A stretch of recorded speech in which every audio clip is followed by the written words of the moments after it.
ಶ್ರೇಷ್ಠವಾಗಬೇಕಂದ್ರೆ ಶ್ರೀರಾಮಾಯಣ ಕಾವ್ಯದ ಅಂಶವನ್ನ ಜೀವನದಲ್ಲಿ ಅಳವಡಿಸಿಕೊಳ್ಳಬೇಕು ಅಂತ ನಿವೃತ್ತ ಕೆಎಎಸ್ ಅಧಿಕಾರಿ ಎನ್ ರಘುಮೂರ್ತಿ ಹೇಳಿದ್ದಾರೆ. ಸಮೀಪದ ತಳಕು ಗ್ರಾಮದಲ್ಲಿ ಭಾನುವಾರ ಶ್ರೀ ವಾಲ್ಮೀಕಿ ಜಯಂತ್ಯುತ್ಸವ ಉದ್ಘಾಟಿಸಿ ಮಾತನಾಡಿ, ತಳಕು ವಿಶಿಷ್ಟವಾದ ಗ್ರಾಮ, ತ್ರಿವಳ್ಳಿ ಕಾವ್ಯ ಕತ್ತುರುಗಳನ್ನ ನೀಡಿದಂತಹ ಹೆಗ್ಗಳಿಕೆ ಗ್ರಾಮಕ್ಕಿದೆ.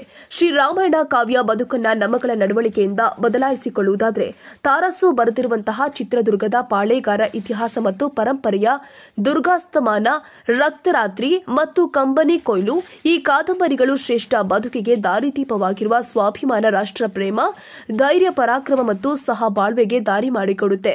ಶ್ರೀರಾಮಾಯಣ ಮಹಾಕಾವ್ಯ ಬದುಕಿಗೆ ಒಂದು ಜೀವಾಮೃತವಿದ್ದಂತೆ. ಪ್ರಪಂಚದಲ್ಲಿಯೇ ವಾಲ್ಮೀಕಿ ಶ್ರೇಷ್ಠ ಕವಿ. ಪ್ರಪಂಚದ ಬಹುಪಾಲು ಜನಸಂಖ್ಯೆ ಶ್ರೀರಾಮಾಯಣ ಮಹಾಕಾವ್ಯವನ್ನ ಪಠಿಸತ್ತೆ. ಸಮಾಜದ ಪ್ರತಿಯೊಬ್ಬರು ಕೂಡ ಶ್ರೀರಾಮಾಯಣ ಮಹಾಕಾವ್ಯವನ್ನ ಓದಬೇಕು. ಈ ಮಹಾಕಾವ್ಯದ ಆದರ್ಶಗಳು ಜೀವನಕ್ಕೆ ಆಸುವಕ್ಕಾಗಬೇಕು. ಕನ್ನಡ ಸಾರಸ್ವತ್ವ ಲೋಕಕ್ಕೆ ಈ ಗ್ರಾಮ ಹಿಡಿದ ಕನ್ನಡಿ.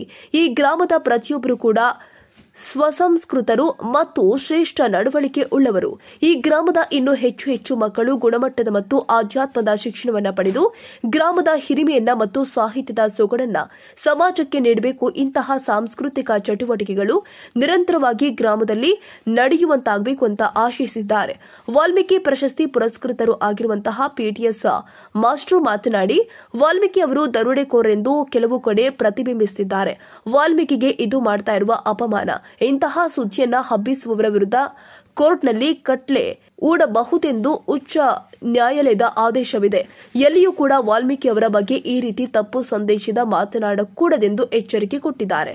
ಇದೇ ಸಂದರ್ಭದಲ್ಲಿ ಗ್ರಾಮ ಪಂಚಾಯಿತಿ ಸದಸ್ಯರು ಆಗಿರುವಂತಹ ಕಾಟಪ್ಪ, ಮಹಂತೇಶ್, ರವಿ, ಪಾಲಯ್ಯ ಮತ್ತು ಇನ್ನಿತರ ಚುನಾಯಿತ ಪ್ರತಿನಿಧಿಗಳು ಮತ್ತು ಗ್ರಾಮಸ್ಥರು ಉಪಸ್ಥಿತರಿದ್ದರು. ಇವೆಲ್ಲವೂ ಕೂಡ ನಮ್ಮ ನೆಚ್ಚಿನ ಖ್ಯಾತ ಕವಿಗಳಾದಂತಹ ತಾರಸು ಅವರು ದುರ್ಗಾಸ್ತಮಾನ, ರಕ್ತರಾತ್ರಿ, ಕಂಬನಿ ಕೊಯ್ಲು ಈ ಕಾದಂಬರಿಗಳಲ್ಲಿ ಚಿತ್ರದುರ್ಗದ ಪಾಳೇಗಾರರ ತ್ಯಾಗ, ಸ್ವಾಭಿಮಾನವನ್ನ ಪ್ರತಿಬಿಂಬಿಸಿದರೆ ಅಂತ ಒಂದು ಗ್ರಾಮ. ಈ ಗ್ರಾಮದಲ್ಲಿ ಇರುವಂತಹ ಎಲ್ಲ ನೀವು ಕಲಿಗಳು. ಇವತ್ತು ವಾಲ್ಮೀಕಿ ಜಯಂತಿಯನ್ನ ನಾವೆಲ್ಲ ಆಚರಣೆ ಮಾಡ್ತಿದೀವಿ. ವಾಲ್ಮೀಕಿ ಅವರು ಇಡೀ ಜೀವನಕ್ಕೆ ಒಳ್ಳೆ ಉತ್ಕರ್ಷವನ್ನು ನೀಡಿದಂತ ಮಹಾಕಾವ್ಯ ಶ್ರೀರಾಮಾಯಣ ಮಹಾಕಾವ್ಯ ಅಂತ ಕಾವ್ಯವನ್ನು ಬರೆದಂತ ವಾಲ್ಮೀಕಿ ಅವರು ಇಡೀ ಜಗತ್ತಿನಲ್ಲಿ ನಮಗೆ 800 ಕೋಟಿ ಜನಸಂಖ್ಯೆ ಇದೆ. ಅದರಲ್ಲಿ 700 ಕೋಟಿ ಜನಸಂಖ್ಯೆ ಈ ರಾಮಾಯಣ ಮಹಾಕಾವ್ಯವನ್ನು ಓದ್ತವೆ.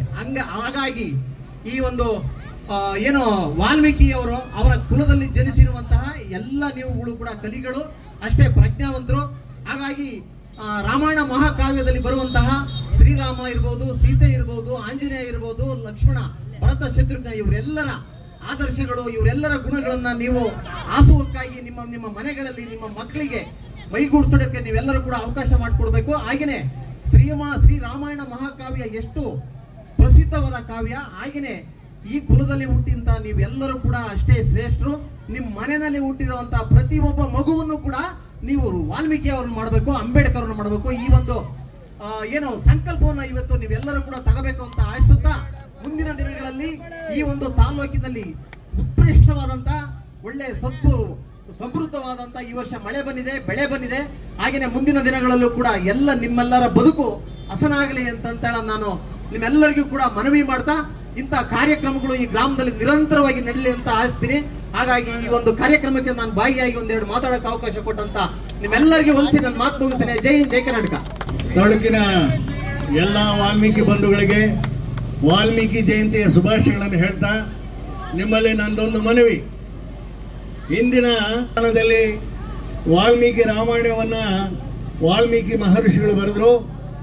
ಅಲ್ಲಿಂದ ಈ ಮುಂದುವರೆದಂತಹ ಜನಾಂಗದವರು ಎಲ್ಲಾದರೂ ಬೇಡರ ಜಾತಿಯಲ್ಲಿ ಹುಟ್ಟವನು ಸಂಸ್ಕೃತದಲ್ಲಿ ರಾಮಾಯಣ ಬರಲಿಕ್ಕೆ ಸಾಧ್ಯವೇ ಅಂತಕ್ಕಂತಹ ಒಂದು ಅಲೌಕಿಕವಾದಂತಹ ಸಂಗತಿಯನ್ನು ಹುಟ್ಟಿ ಹಾಕಿ ಅವನು ಬೇಡ, ದರೋಡೆಕಾರ, ಕಳ್ಳ ಅಂತಕ್ಕಂತಹ ಅಪವಾದವನ್ನ ಸೃಷ್ಟಿ ಮಾಡಿದರು ವ್ಯವಸ್ಥಿತವಾಗಿ. ಈ ವಾಲ್ಮೀಕಿಯನ್ನ